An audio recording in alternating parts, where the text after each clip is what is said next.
आणि यानंतर एक मोठी बातमी खरं तर शेतकऱ्यांसाठी ही सर्वात मोठी बातमी आहे कारण 1 रुपयामध्ये मिळणारा पीक विमा योजना ही बंद होण्याची शक्यता आहे। बोगस अर्ज आणि गैरव्यवहारांमुळे 1 रुपयातील पीक विमा योजना बंद करण्याची शिफारस करण्यात आली असल्याचं कळत आहे। कृषी आयुक्तांच्या अध्यक्षतेखालील समितीने ही शिफारस केली असल्याचं देखील कळत आहे। एका अर्जापोटी शेतकऱ्यानं किमान 100 रुपये भरावे ही सूचना समितीनं केली आहे। ओडिशामध्ये देखील 1 रुपयात पीक विमा योजना राबवण्यात आली, मात्र तिथे मोठ्या प्रमाणात भ्रष्टाचार झाला, त्यामुळे ती योजना बंद करण्यात आली आणि आता महायुती सरकार देखील याबाबत तसाच काहीसा निर्णय घेण्याची शक्यता असल्याचं सध्या तरी सांगितलं जातंय। मात्र असा निर्णय खरंच घेतला जाणार का हे पाहणं देखील तितकंच महत्त्वाचं असणार आहे।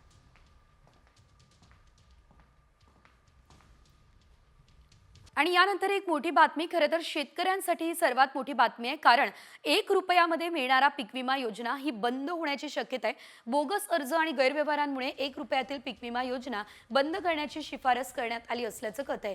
कृषी आयुक्तांच्या अध्यक्षतेखालील समितीने ही शिफारस केली असल्याचं देखील कळत आहे। एका अर्जापोटी शेतकऱ्यानं किमान 100 रुपये भरावे ही सूचना समितीनं केली आहे।